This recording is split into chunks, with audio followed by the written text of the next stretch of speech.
बस 1 मिनट आए आओ मंगवा दे रहे पापा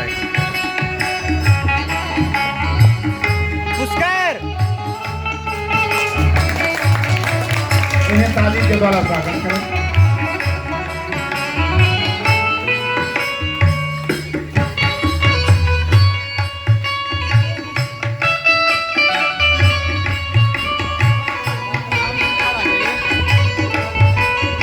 ऐसे ना खाना ये नाम मानिल में नहीं ना है के मानिल भैया ना कौन जगह नाम कहना है मोबाइल ले लगा अजय शर्मा जी आए अब आचार्य के गले में माला अर्पण करें।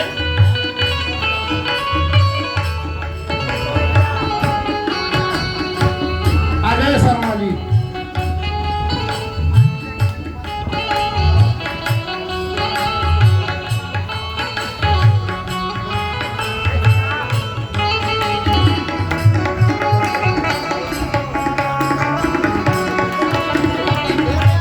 इन्हें ताली से स्वागत करें। रणविजय चौधरी आए और आचार्य का माल्यार्पण करें।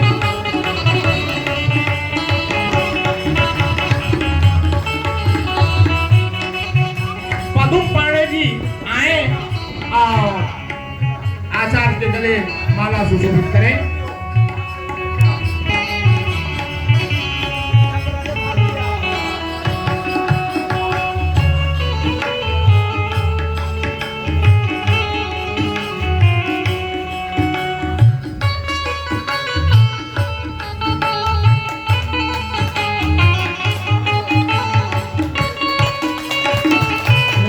स्वागत करें।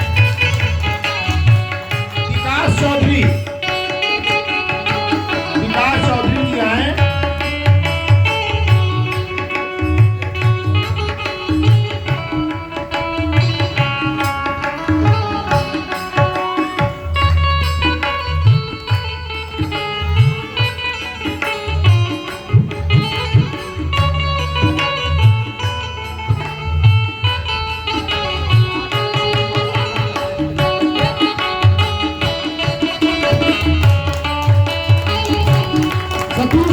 सतीश चौधरी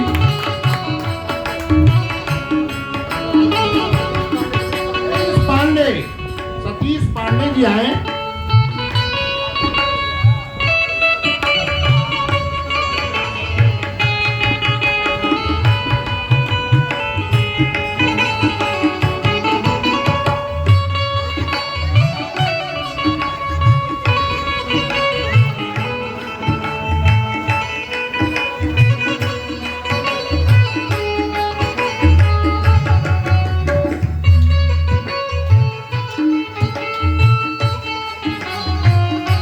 रामानुज पांडे आए और आचार्य के माला अर्पण करें।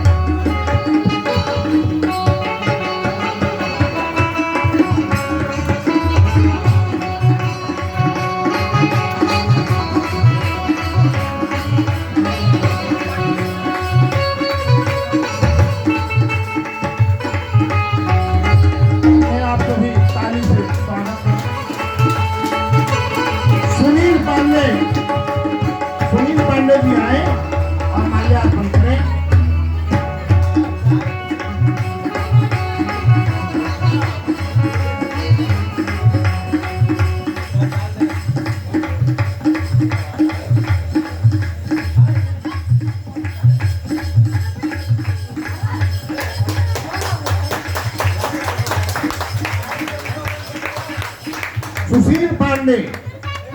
सुशील पांडे जी आए।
आदिश पांडे जी आए और माला अर्पण करें।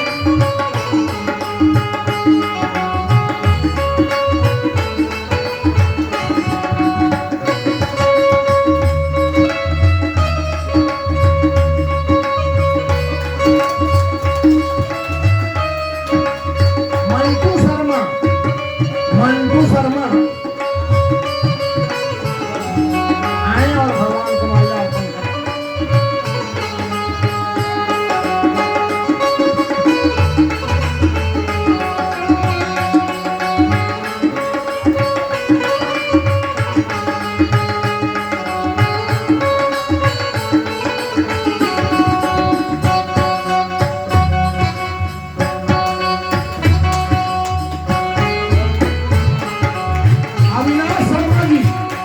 अविनाश शर्मा जी आए आप माला अर्पण करें।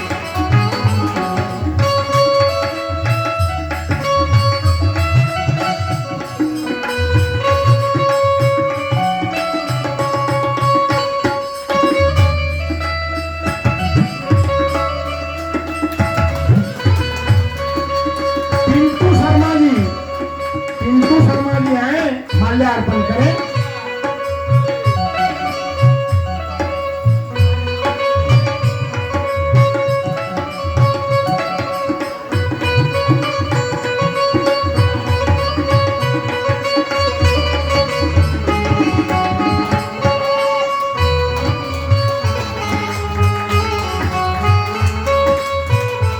माल्यार्पण का कार्यक्रम समाप्त की जाती है और आप लोगों की लालसा प्रेम ये भागवत का अंतिम दिन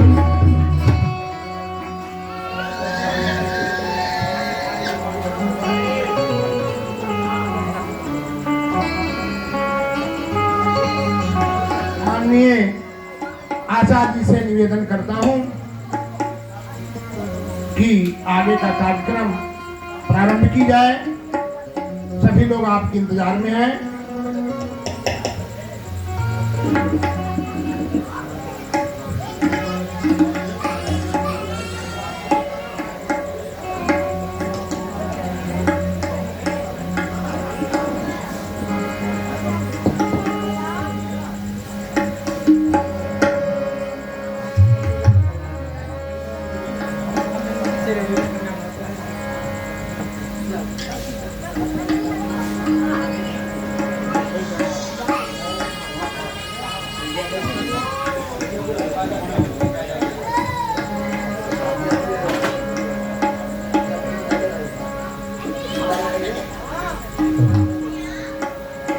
hello hello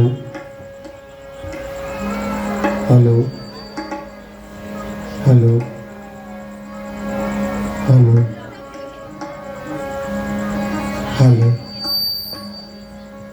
hello hello hello बोले वृंदावन बिहारी लाल कृष्ण भगवान की जय।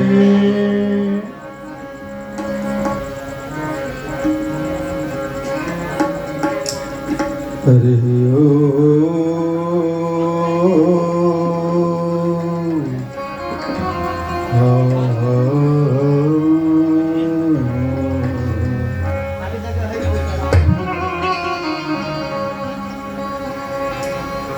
नमः परमहंसाय स्वाधित चरण कमल मकरंदाय भक्त जनमानस निवासाय श्री गोविंदाय नमो नमः।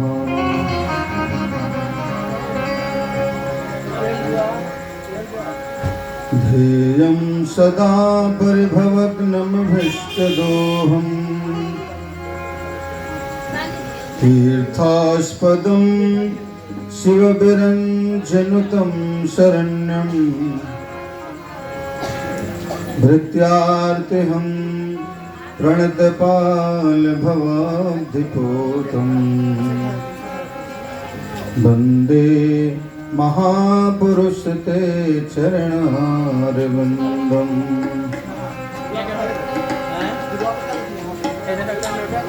करारविन्दे न पदारविन्दम् मुखारविन्दे विनिवेशयन्तम् वटस्य पत्रस्य पुटे शयानम् बालं मुकुन्दं शिरसा नमामि बालं मुकुन्दं शिरसा नमामि योऽन्तः प्रविश्य मम वाचमिमां प्रसुप्ताम्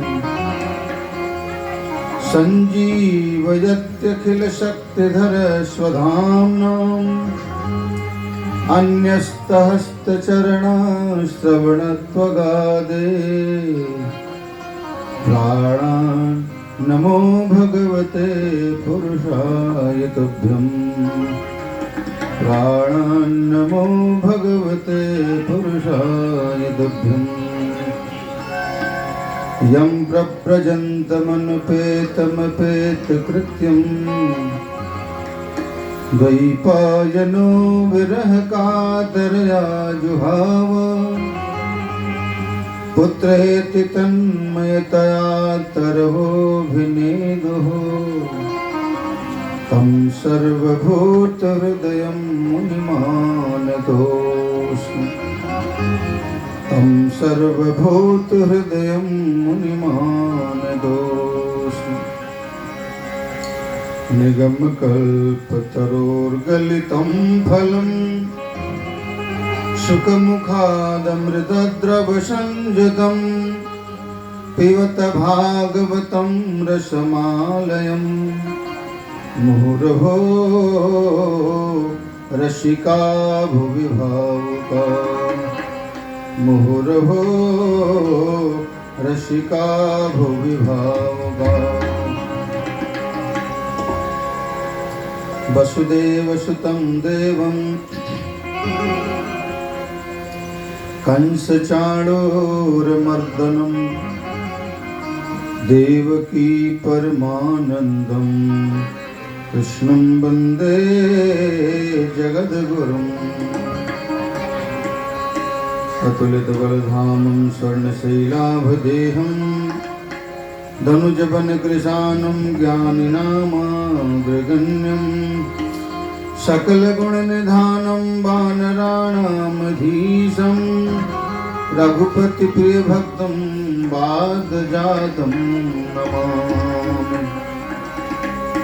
आञ्जनेयमतिपाटलाननं काञ्चनाद्रिकमनीयविग्रहो पारिजाततरुमूलभाषिणं भावयामि पवमाननन्दनं यत्र यत्र रघुनाथकीर्तनं तत्र तत्र कृतमस्तकाञ्जलिं बाष्पवारि परिपूर्णलोचनं मारुतिं नमत राक्षसान्दकम् या देवी सर्वभूतेषु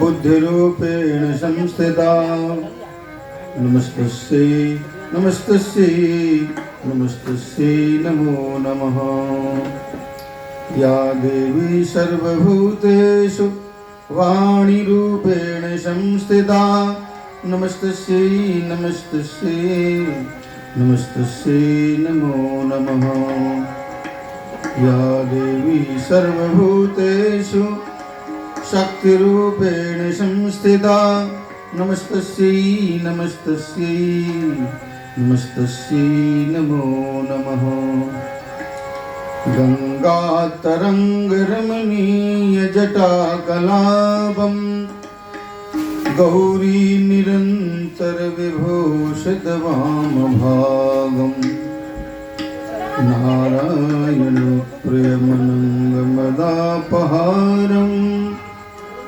वाराणसी पुरपतिं भज विश्वनाथं वाराणसी पुरपतिं भज विश्वनाथं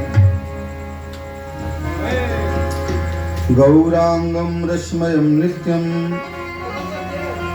रसाचार्यं रसोत्सुकं श्रीरामप्रपन्नदेवाख्यं सद्गुरुं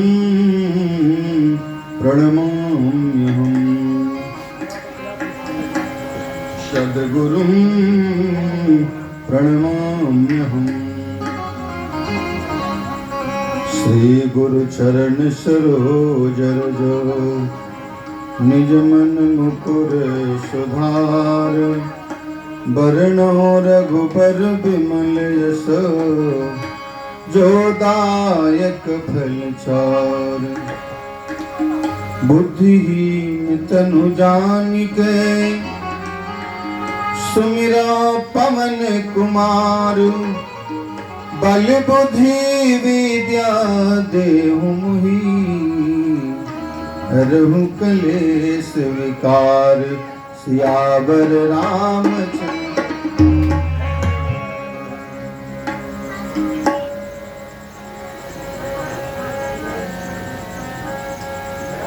हरि छीन लियो मोरा भोला समन छीन लियो मोरा भोला समन राधारमन प्यारे राधारमन छीन लियो मोरा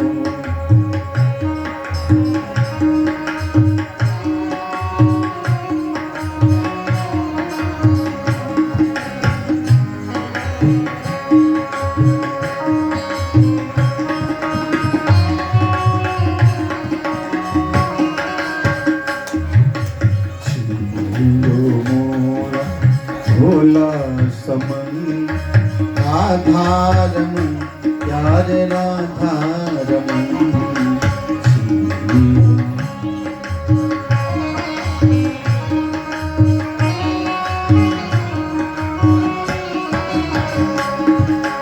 राधारमन प्यारे राधारमन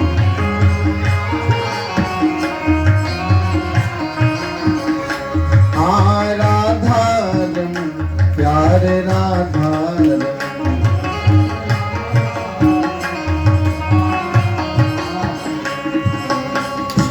लियो मोरा भोला समन राधारमन प्यारे राधारमन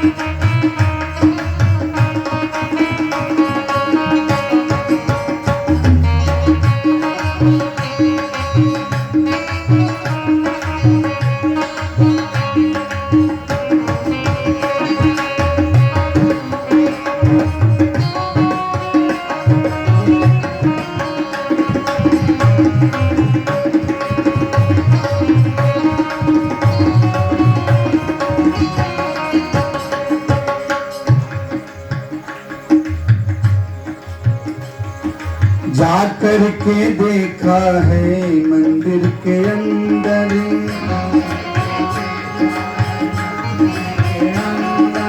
जाकर के देखा है मंदिर के अंदर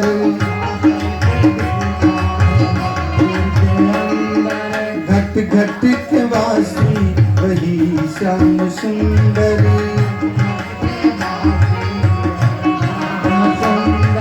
घट घट के वासी वही श्याम सुंदर घट घट के वासी वही श्याम सुंदर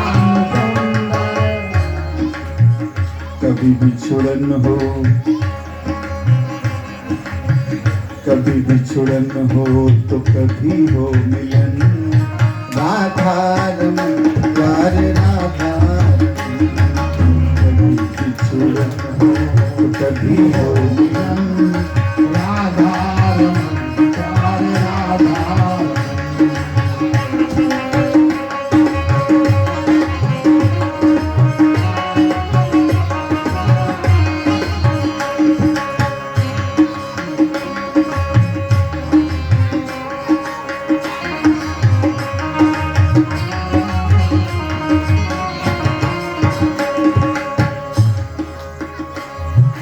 गोकुल का ग्वाला वो ब्रज का बसैया। गोकुल का ग्वाला हो बसैया। गोकुल का ग्वाला वो ब्रज का बसैया। गोकुल का ग्वाला हो बसैया। सखियों का मोहन और माँ का कन्हैया।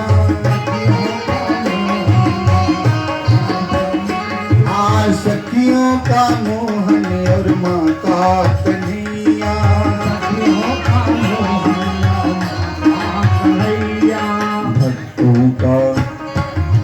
भक्तों का जीवन और निर्धन कथन।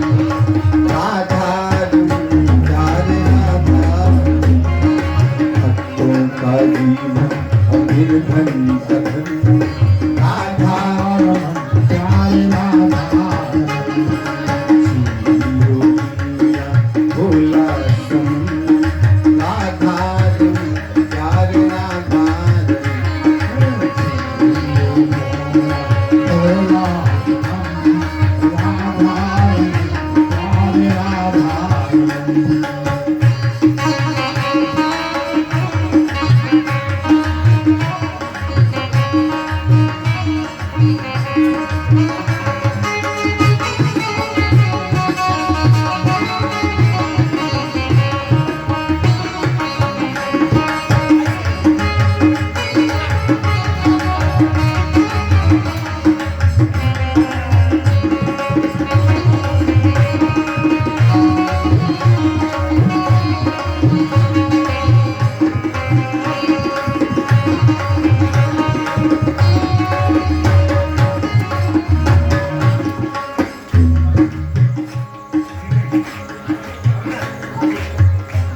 अरे राधा रमन प्यारे राधा। राधा रमन प्यारे राधा। गोकुल का ग्वाला हो ब्रज का बसैया।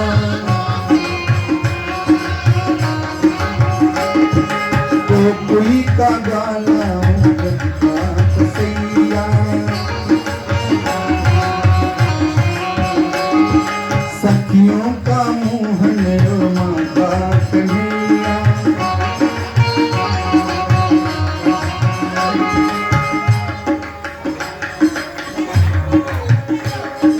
भक्तों का हंसो हरि भक्तों का जीवन और निर्धन कथन। भक्तों का निर्धन कथन। राधा रमन प्यारे राधा। राधा रमन प्यारे राधा। अजी राधा रमन प्यारे राधा।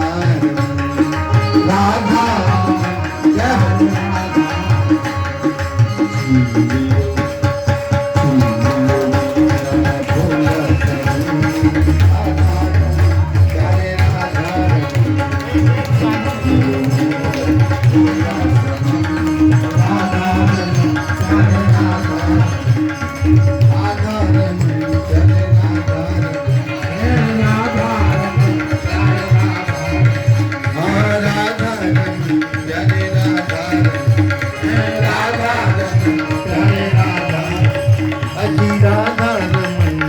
राधा।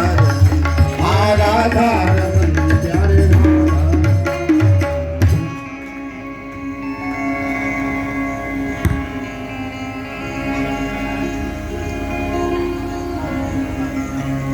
परम मंगलमय,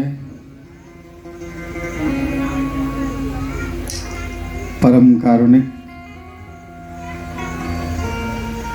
अकारण करुणा मुरणालय भगवान श्री बांके बिहारी लाल की साक्षात वांगमयी मूर्ति श्रीमद् भागवत पुस्तक, श्रद्धामयी माताएं, मंचस्थ विद्वत वृंद, कलाकार वृंद, मुख्य जजमान, भगवत पादारविंद मकरंदा स्वात्परायण श्रद्धालु सज्जन वृंद, माताएं, बहनें एवं हमारे भिक्षुक्षु पुष्प बल्लिका स्वरूप ग्वाल बाल मंडली,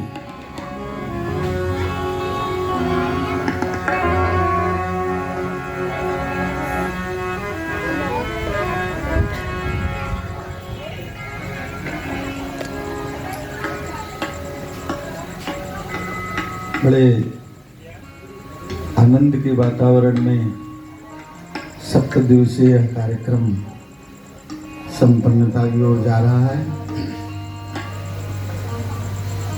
आनंद के समय बड़े जल्दी में गुजर जाते हैं। देखते देखते 7 दिन गुजर गया। हम लोगों को भी नहीं लग रहा है कि हम लोग 7 दिन से हैं, और 7 दिन आज बीतने जा रहा है। ये आनंद का समय है। वैसे तो हम लोगों का जीवन ही व्यस्त है, व्यस्त नहीं व्यस्ततम। साधारण से जीव को भी कथा सुनने की फुर्सत नहीं होती है, उसमें भी 7 दिन का समय निकाल करके भगवान के लिए समय निकालते हैं। बड़ा एहसान करते हैं हम लोग। बोले वृंदावन बिहारी। भगवान के द्वारा हम लोग निर्मित हैं, चलित हैं। हम लोगों का चलना, सुनना, देखना, खाना, पीना सब उन्हीं पर निर्भर है। याद दिला दूं, एक दिन के प्रसंग में बोले थे बेटा, भगवान का वचन है मद भयात बात बातोयम, सूर्य तपति मद भयात। यह जो हवा चल रही है भगवान के इशारे पे चल रही, मद भयात, मेरे भय से चल रही। भगवान कह रहे हैं अर्जुन से। और ये सूर्य तपति मद भयात, ये जो सूर्य का तपन है, ये जो आप लोगों को प्रकाश दे रहे हैं, मेरे भय से दे रहे हैं। वर्षतेन्द्रो दहत्याग्नि, अग्नि में जो दाहकता है वो मेरी है। हम लोगों का शरीर जो 5 तत्व से मिला है, इन्हीं लोगों से चुराए हैं, इन्हीं लोगों से लिए हैं। जैसे हम लोगों के अंदर में तेज है तो पावक से लिया गया तेज, पावक अग्नि को कहते हैं, उन्हीं से तेज लिया गया है। पढ़ने लिखने की जो कहते हैं ये तेज है, तीव्र है, ये शक्ति जो आती है। इसीलिए बुद्धि में कमी होती है तो सूर्य का यजन करने के लिए ज्योतिषी लोग बता देते हैं। क्यों? क्योंकि सूर्य में ही तेज है। अब वो पावर आप में आना चाहिए, तो वहां से उनकी पूजा करेंगे तो संसर्ग से आपको भी आ जाएगा। इसलिए कह दिया जाएगा आप सूर्य का यजन करो, ज्योतिषी लोग कहते हैं। मेरा जैसा अनुमान है। और यह जितने भी कार्यक्रम हैं सब उनके कृपा से है। इस तरह से भगवान इस मृत्यु लोक पर केवल राक्षसों को मारने के लिए नहीं आते हैं, लीला करके हम लोगों को शिक्षण देने के लिए आते हैं, सिखलाते हैं।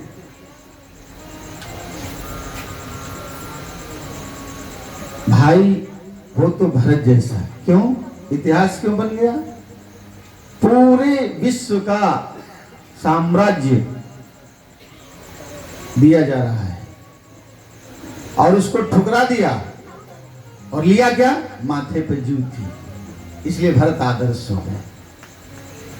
चक्रवर्ती राजा का मुकुट ठुकरा दिया माथे का और ले लिया माथे पर जूती। और क्या? उस जूती से नित्य पूजत प्रभु पावरी, मांग मांग आय सुकरत। उसी से आदेश मांग रहे हैं, उसी पावरी से, उसी जूती से, उसी खड़ाओं से आदेश मांग रहे हैं, मैं क्या करूं। इसलिए उनका आदर्श हो गया। ये क्या है? ये शिक्षण है। संगठन में शक्ति है, ये बताना चाह रहे हैं। संगठित होना आवश्यक है। एक दूसरे का सामंजस्य स्थापित नहीं करेंगे तो मनुष्य की मनुष्यता बर्बाद हो जाती है। सामंजस्य से ही मनुष्य बना है। हम कुछ कामयाब हैं, कुछ ताकतवर हैं, जरूरतमंद है उनकी सहायता करें, ये मानवता है। इसीलिए हम लोगों को मनुष्य बनाया गया है। हम लोग अलग की विडंबना में बह जाते हैं। क्या है? यही अंधकार है, यही अज्ञानता है। तो ये कहां से उत्पन्न होता है? जब जब यहां पर इस तरह के आयोजन का भाव हो जाता है। इस आयोजन से, इस कार्यक्रम से हम लोगों के जीवन में यही परिवर्तन आता है। मन संस्कारान्वित होता है, मन के अंदर से कलुषित भावनाएं मिटती हैं, सुविचार पैदा होता है, सुविचार से सुंदर व्यवहार होता है, सुंदर व्यवहार से गांव अच्छे होते हैं, गांव अच्छे होते हैं, समाज अच्छा होता है, राष्ट्र अच्छा होता है, सब लोग सुदृढ़ हो जाते हैं। एक क्रम है। इसलिए भारतीय परंपरा में, भारतीय संस्कृति में इस तरह का आयोजन का विधान किया गया है। और इन आयोजनों में अवतारवाद है। अवतारवाद सबसे प्रधान है। अवतारवाद क्यों? क्योंकि भगवान जब जब जिसको जरूरत पड़ती है वहां आ जाते हैं। आपको पता नहीं होता, लेकिन वो बचाते हैं आप। अरे बराबर तो आप मृत्यु के काल में ही हैं।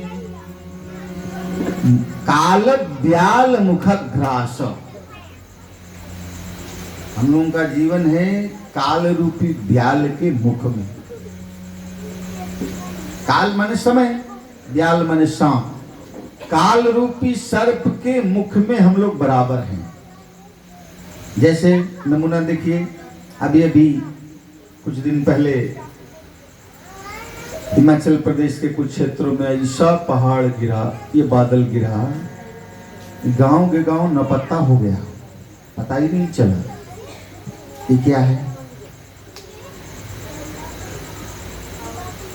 उसी गाड़ी से 4 चौवे की गाड़ी पर हम लोग चलते हैं। 4 उसका समय कितना?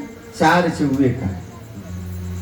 मौत के धार पर तो बराबर हम लोग खेलते हैं, आकाश में उड़ते हैं। पता नहीं कब ईंधन उसका खत्म हो जाएगा, नीचे जाएंगे तो पता भी नहीं चलेगा कहां गए। ऐसे बराबर काल रूपी ब्याल के मुख में हम लोग पड़े रहते हैं। किसके सहारे? बस उन्हीं के सहारे। जो रक्षिता रक्षति जो ही गर्भे। जिसने हमको गर्भ में बचाया वो कभी रिटायर नहीं होता, वो बराबर बचाता है। यही विश्वास के लिए भगवान का अवतार होता है। और इसी विश्वास पर आधारित कृष्ण की कथा है। दशम स्कंद की कथा आप सुन रहे हैं। भगवान बाल लीला कर रहे हैं। सर्वांतर्यामी प्रभु जिनके जपेते बट मारहूं उदार होत। बट मारहूं कहते भिख मंगे को। जिनके जपेते बट मारहूं उदार होत। वही तुले माखन मही की बट मारी में। बिंदु कवि की कविता है। अब देखिए तो सही, जिनकी कृपा से पूरी सृष्टि पलती है।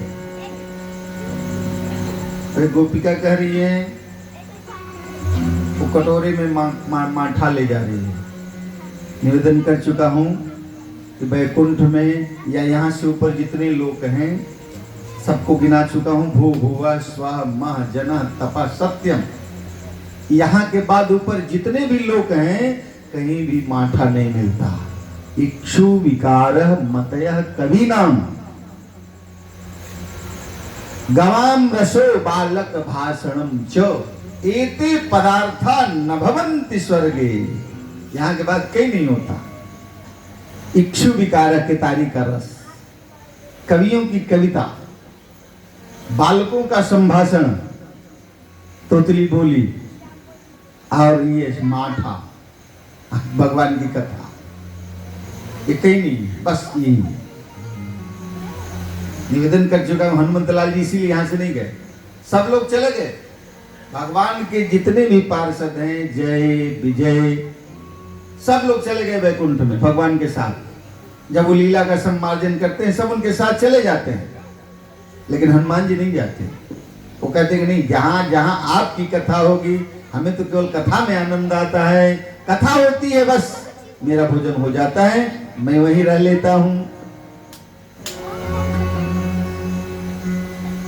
माठा यहां मिलता है, उसमें भी गाय का, कटोरे में ऊपर माखन छला रहा था।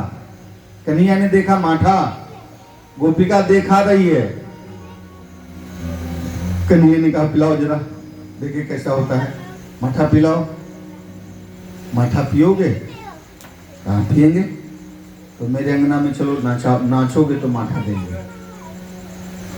कन्हैया को ले गई सब गोपियां, अंगना में माठा के लिए नचा रही हैं।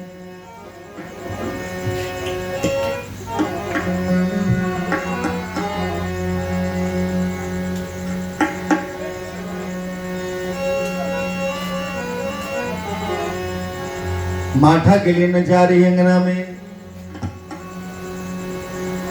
अरे मेरे अंगना नाचो तो दहिया खिलाऊंगी, मेरे अंगना नाचो तो दहिया खिलाऊंगी। आओ न मेरे अंगनवा श्याम,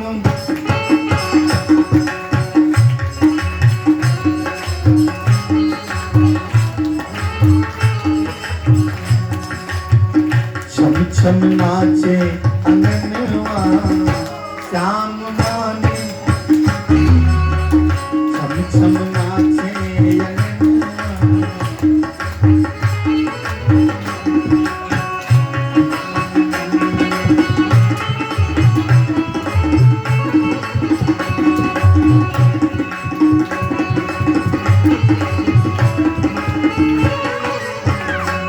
ऐसे। कथा तो बहुत आज लंबी है, थोड़ी सी जल्दी में भजन की सेवा थोड़ा कम करेंगे। और कन्हैया की बाल लीलाओं में सबसे प्रमुख लीला है माखन चोरी लीला, क्योंकि माखन गोकुल में होता था, खाते थे मथुरा वाले, और गोकुल में ही, ब्रज में ही काट आते थे, इसलिए माखन नहीं जाने दिया गया। बड़े बड़े उत्पात किए इसके लिए। अघासुर आया, बकासुर आया। अघासुर वही राक्षस, याद करें उस कथा को, जो बूढ़े बूढ़े ऋषियों को पालकी में लगाया था, नहुस, जिसको भृगु ने श्राप दिया था, जा सर्पो भव, सांप हो जा। वही सांप, वही अघासुर है। मुंह फैलाए बैठा था, ग्वाल वालों ने समझा ये कोई गद्देदार गुफा है, घुस गए सब लोग। मुंह खोले हुए था बड़ा सा, सब उसी में ग्वाल वाल घुस गए। वो कन्हैया का प्रतीक्षा कर रहा था। कन्हैया ने सोचा कि जब तक हम जाएंगे नहीं, ग्वाल वाल बचेंगे नहीं। और जैसे ही कन्हैया गए, मुख बंद करना चाहा, उसको दबाना चाहा, जो त्रिविक्रम हैं, जिनका कोई अंत नहीं है, वो थोड़े से मुंह को, थोड़े से शरीर को बढ़ाए, 2 टुकड़े में उनका जबड़ा हो गया, उसी जगह शांत हो गया। अघासुर, बकासुर, तृणावर्त, ऐसे जितने भी कंस के प्रधान पहलवान थे, सब मारे गए। अंत में उसने अंतिम ब्रह्मास्त्र छोड़ा। ब्रज में एक कालिय दह, जिसके ऊपर से पक्षी भी उड़ करके नहीं जाते, उसके विष में इतना दम है कि ऊपर पक्षी जाए तो बेचारे गिर जाते थे। और वही नील कमल खिलता था। कंस ने एक फरमान जारी किया नंद जी के नाम, कल संध्या तक मेरी सेवा में 108 नील कमल नहीं आया तो मैं ब्रज को धूल में मिला दूंगा। तुम्हारा कंस। चिट्ठी लेकर के दूत आया, नंद जी पढ़े, समझ रहे थे कि ये तो होने वाला नहीं, कोई ला नहीं सकता वहां से, इसका मतलब हम लोगों का सर्वनाश निश्चित है। बड़े सोच विचार में थे, चिंता में थे। कन्हैया कहीं से खेल करके आए, उनको तो सब पता है। आते ही लीला कर दी, मुस्कुराते हुए बाबा के गोद में बैठ गए। बाबा चलो चलो आज बंसी बट में चलेंगे, वहां बैर अच्छे मिलते हैं, खाएंगे। और बाबा तो मुंह लटकाए बैठे हैं। क्यों बाबा, ऐसे क्यों? बाबा कहे कि देखो मैं तो पढ़ा हूं नहीं। बताया गया 108 नील कमल मांग रहा है कंस। वो कहाँ रहता है? कालिए दह में है। तो घबराने की क्या बात है, आ जाएगा। अरे बेटे तुम मत जाना, तुम मत जाना। नहीं मैं नहीं जाऊंगा, लेकिन फिर भी आ जाएगा। और गेंद खेलने के लिए वहां गए, बाल बालों के साथ गेंद हो रहा है। श्री दामा बड़ा कंजूस खिलाड़ी था, गेंद रखता था लेकिन देता नहीं था। कन्हैया जानते थे इसी की गेंद से आज खेलेगा। उसकी कमर से गेंद को खींच लिए और होने लगा गेंद फेंक करके मारना है। जो चोर हो गया वो फिर गेंद पकड़ेगा, वो किसी को मारेगा। यही खेल था। कन्हैया चोर बन गए, श्रीदामा के गेंद को छीन लिए और मारे इस तरह से कि श्रीदामा को तो नहीं लगा, वो चला गया जमुना में, कालिए दह में। बड़ा जिद्दी था श्रीदामा, जिद कर बैठा कि मैं गेंद वही लूंगा। बाल वालों ने कहा नहीं, देखो कन्हैया नहीं रहेगा तो हम किसके साथ खेलेंगे? कालिए दह में कालिए नाग रहता है, कन्हैया जाएगा तो वापस नहीं आएगा, कन्हैया नहीं रहेगा तो किसके साथ हम लोग खेलेंगे? इसलिए उस गेंद के बदले तुमको सैकड़ों गेंद दिया जाएगा। नहीं नहीं, गेंद तो लूंगा तो वही लूंगा। इतना कह रहा था, कन्हैया कदम पर चढ़ गए। कदम पर जब चढ़ गए तो श्रीदामा भी कहा नहीं नहीं मुझे वो गेंद नहीं चाहिए। तब तक तो कन्हैया कूद गए।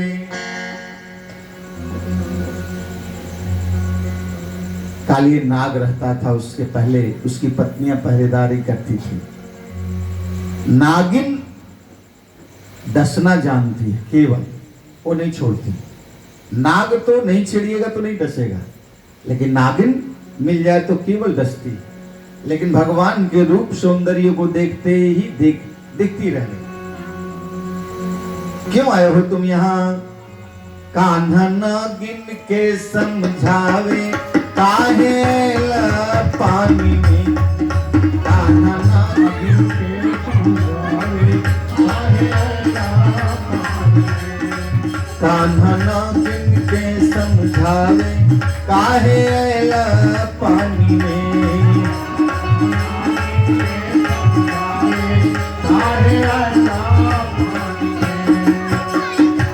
मानुष है सुखला के प्राणी, पानी में अकुला जईबा। मानुष है पानी में अकुला जईबा। पानी नाक कान में घुसी है, मुरझईबा लरुआ जईबा। पानी नाक कान में घुसी है,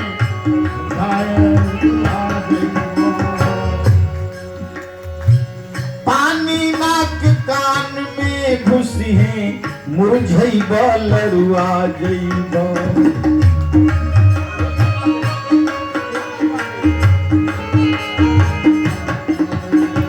सर्प जहर से तेज जहर है,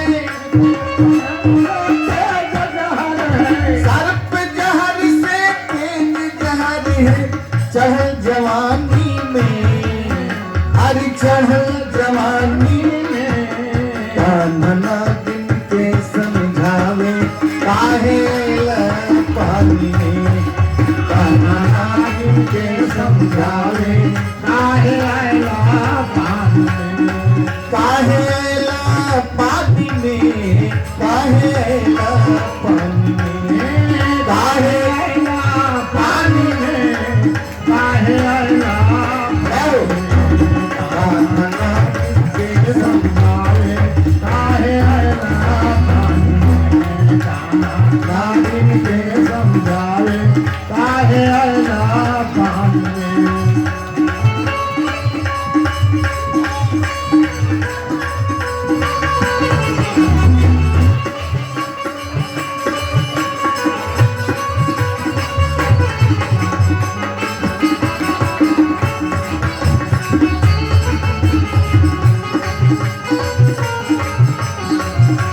न दिल के समझावे काहे। रूप देखती रह गई। सबसे बड़ा रूपवान, सबसे बड़ा धनवान, सबसे बड़ा गुणवान, सबसे बड़ा ज्ञानवान, सबसे बड़ा पहलवान इक्वल टू भगवान। उसी को भगवान कहते हैं। इसी को भागवत जी में व्याख्या कर रहे हैं, ऐश्वर्यश्च समग्रश्च। ऐश्वर्य की समग्रता जहां हो उसी को भगवान कहते हैं। मतलब मान लीजिए यहां कोई पहलवान हो, अच्छा यही है, तो इनसे भी ज्यादा कहीं का होगा, उनसे भी ज्यादा कहीं का होगा, दारा सिंह से भी ज्यादा कहीं कोई होगा, उनसे भी ज्यादा कोई होगा। ये करते जाइए, गुरु जी के गुरु जी, गुरु जी के गुरु जी, गुरु जी के गुरु जी कहते जाइएगा, ठगेगा नहीं। लेकिन ये जहां उसके बाद कोई न हो, सब पूर्वी शाम मत गुरु काले नावक्षेदा।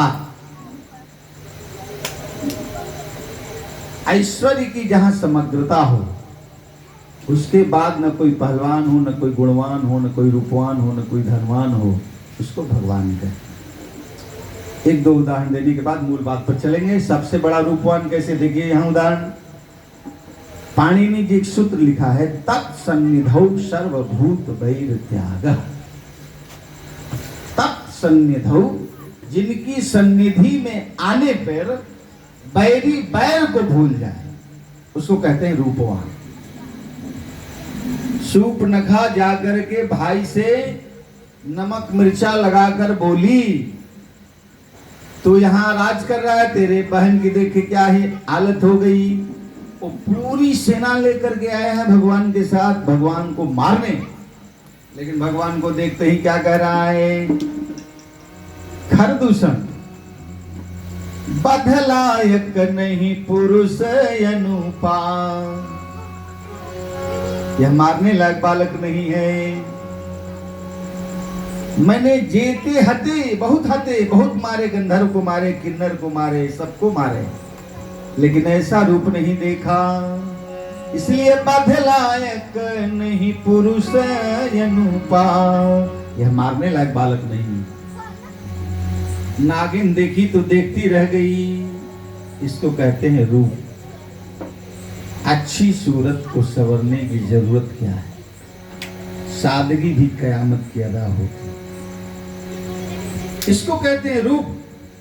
और सबसे बड़ा धनवान, जो संपत्ति शिव राम नहीं, दिन दिए दशमात, सोई संपदा विभीषण सकुची दिन है रघुनाथ।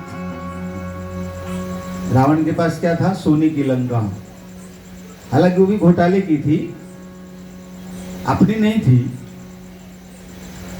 पार्वती जी भोले बाबा से कहे, क्या एक बार फीले जगह पर रहते हो, दरबार न दीवार है न दरवाजा है, ऐसे ही नंग धिड़ंग रहते हो। अपने लिए भी सुने कि तुम हीरे जवाहरात लुटाते हो, महल देते हो, अटारी देते हो, और अपने लिए कुछ नहीं।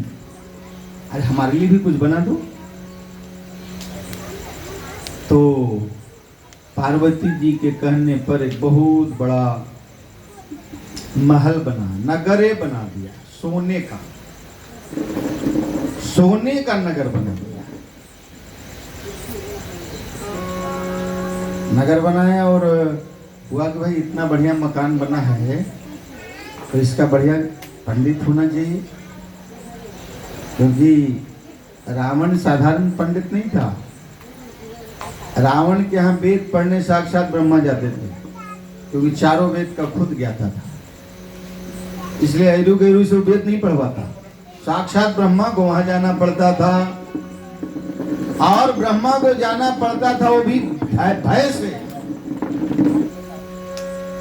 वेद पढ़े विधि शंभु सभीत, पुजावन रावण सोनित आवत। विधि कहते हैं ब्रह्मा को, और शंभु माने शंकर। शंकर जी पूजवाने के लिए जाते थे और ब्रह्मा जी वेद पढ़ने के लिए जाते थे।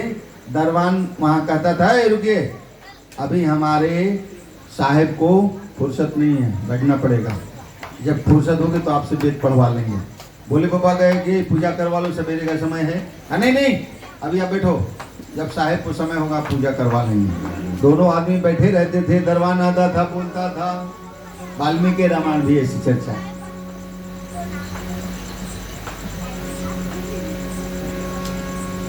तो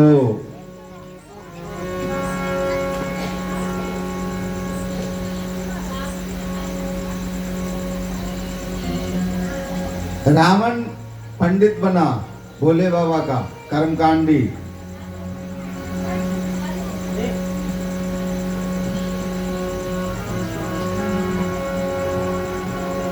यदि नाथ का नाम दयानिधि, तो दया भी करे एक भी।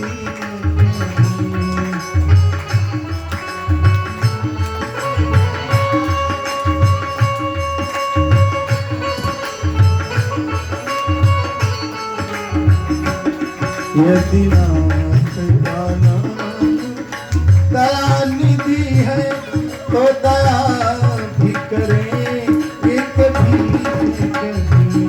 यदि नाथ।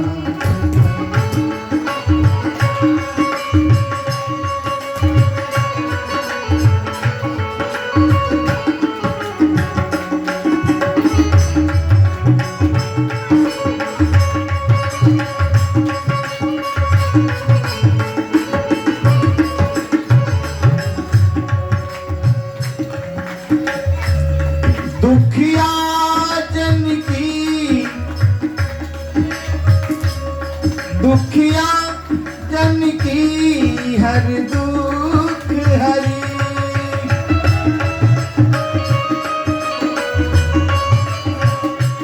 सब पीर हरे ये कभी न कभी, सब पीर।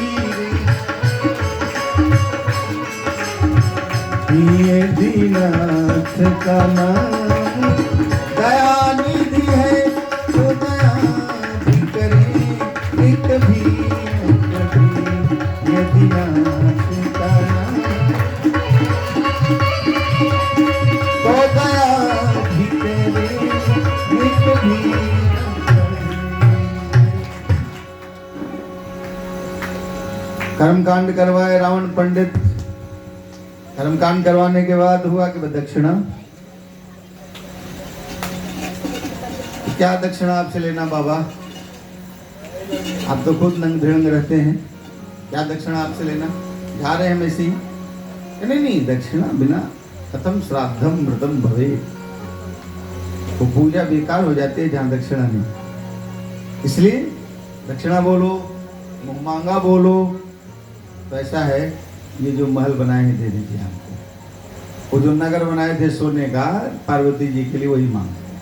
सोने की लंका बनाए थे पार्वती जी के लिए भोले बाबा, वो ले लिया वो।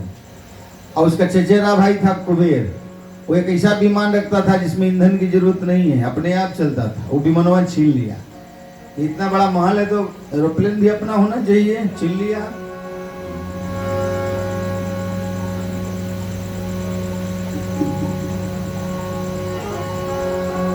भोले बाबा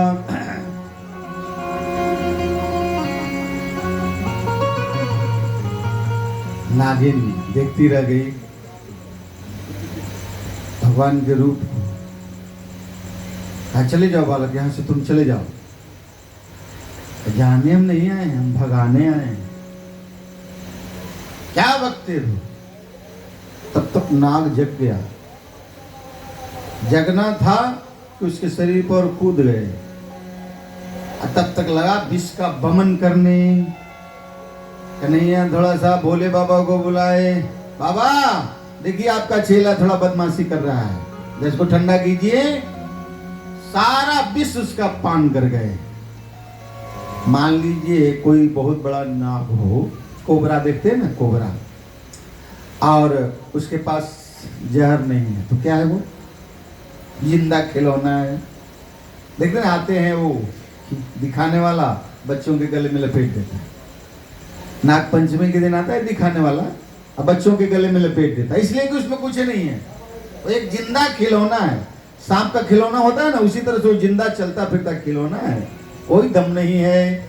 इस कालिए नाग के पास कोई दम नहीं है। लग रहा है कि इसके थन को कुचल डालेंगे कन्हैया।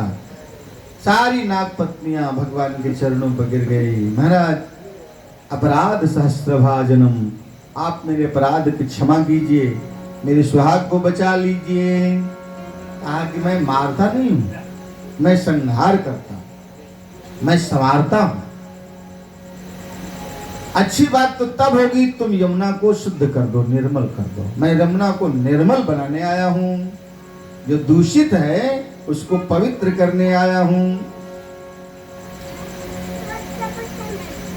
कहां जाऊं? जहां जाता हूं आपके जो रथ हैं, सेवक हैं, गरुड़ जी महाराज हमको नहीं छोड़ते।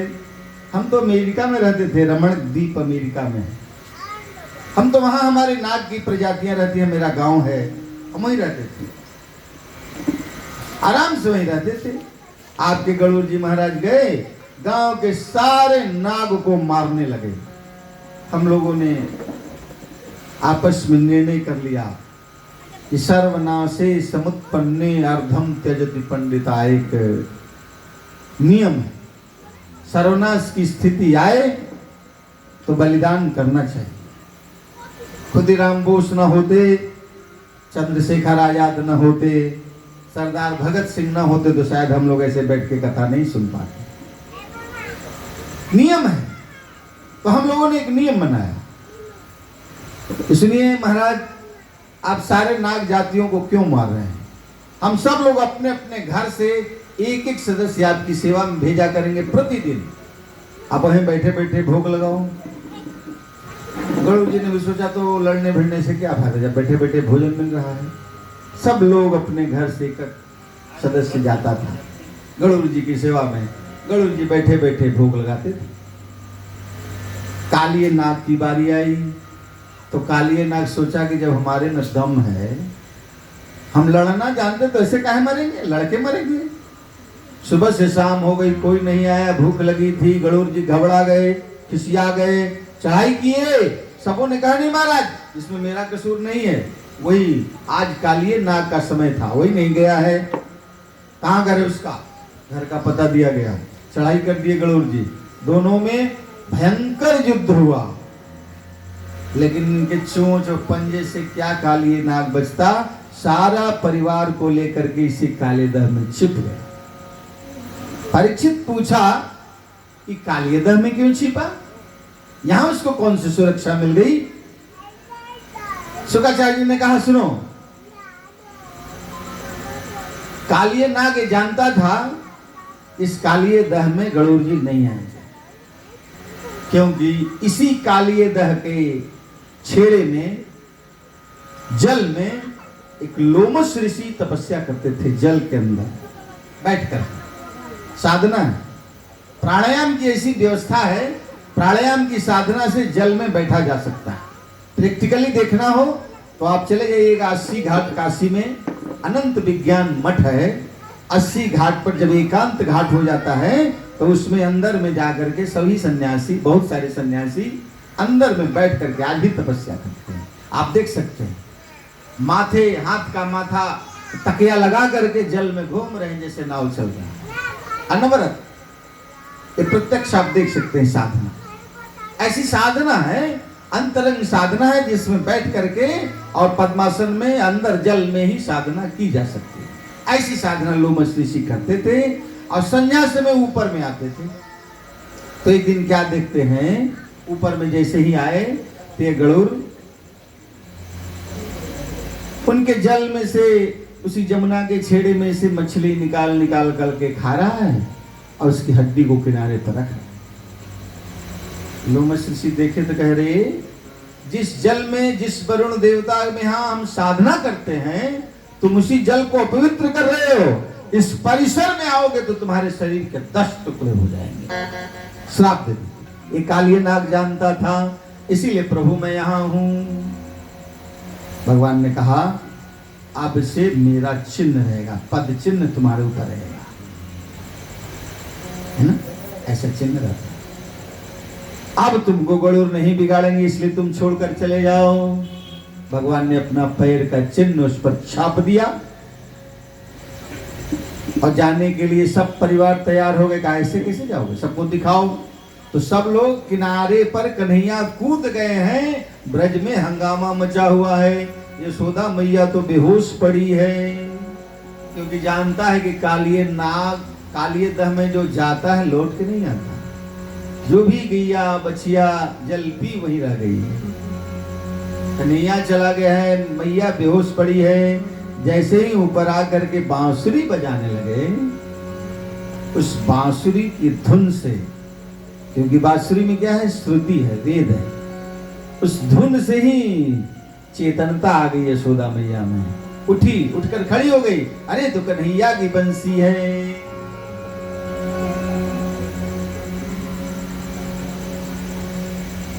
सबके सामने हाथ जोड़ करके कालिया नाग ने कहा मैं इस कालिए दह को छोड़कर जा रहा हूं।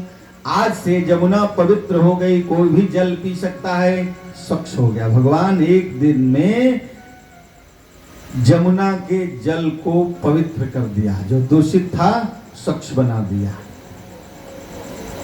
आजकल तो करोड़ों रुपए खर्च हो रहे हैं। बोले वृंदावन, गंगा जमुना, जमुना पवित्र हो गई। 108 कमल दल बाबा को दिया कन्हैया ने। ऐसे ही 108 नील कमल देखे बाबा सोचने लगे हमारा कन्हैया कोई देवता तो नहीं, ये कोई दैवी शक्ति इसके अंदर में तो नहीं, सोचने लगे। कन्हैया समझ गए। कन्हैया ने मुस्कान लगाई। ऐ श्याम तेरी बंसी घायल कर जाती है, ऐ श्याम तेरी बंसी, ऐ श्याम तेरी बंसी घायल कर जाती है, ऐ श्याम घायल कर जाती है, ऐ श्याम तेरी कर जाती है,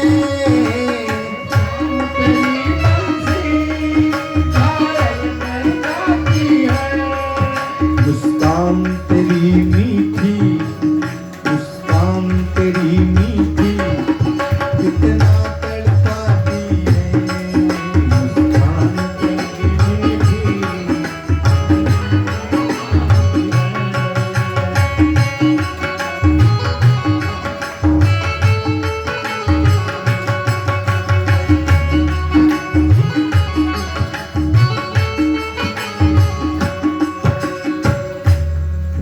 सोने की होती तो क्या करती ये बंसी,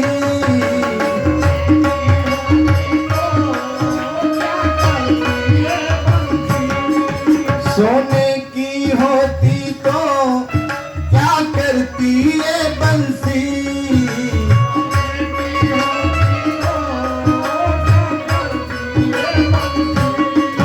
ये बांस के होकर भी, ये बांस के होकर भी इतना तड़पाती है,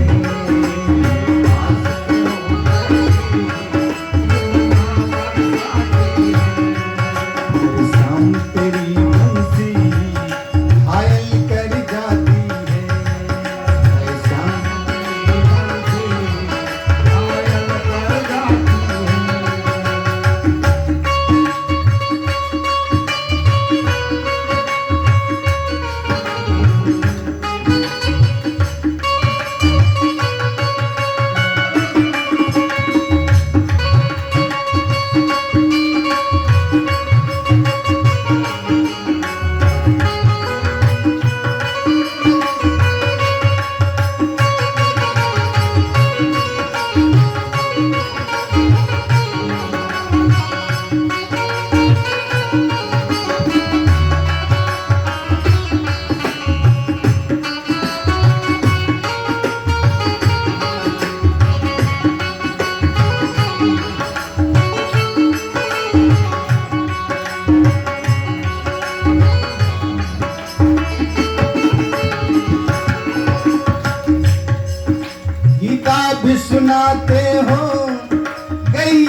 हुए भक्तों को, रोते हुए भक्तों को हंसाना तुमको आती है। रोते हुए भक्तों को, रोते हुए भक्तों को हंसाना तुमको आती है।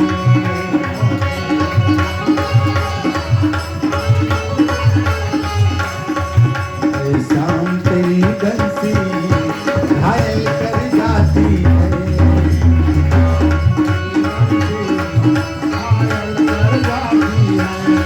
मुस्कान तेरी मीठी पागल कर जाती है।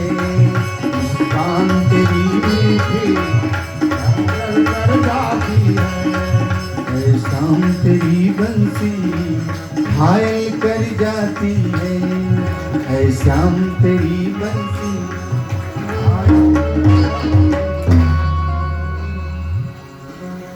ऐसी मुस्कान की जादू चलाई, बाबा सब भुला गए कि ब्रह्म है, कि देवता है, कि जादूगर हैं, कि कोई दैवी शक्ति है, सब भुला गए। बाबा जाओ एक कमल दे आओ कंस को। कंस के पास कमल डल गया, ये भी हो गया, ये भी कर डाला। कौन किया? वही नंद का छोरा, वही लाया 108 दल कमल। लाया ही नहीं, कालिय नाग को वहां से भगा दिया। इस तरह की बात को सुन करके कंस को लग गया कि हो न हो वही मेरा हंता है, क्योंकि कंस में भी ये ताकत नहीं है जो कालिय दह को हटा सके।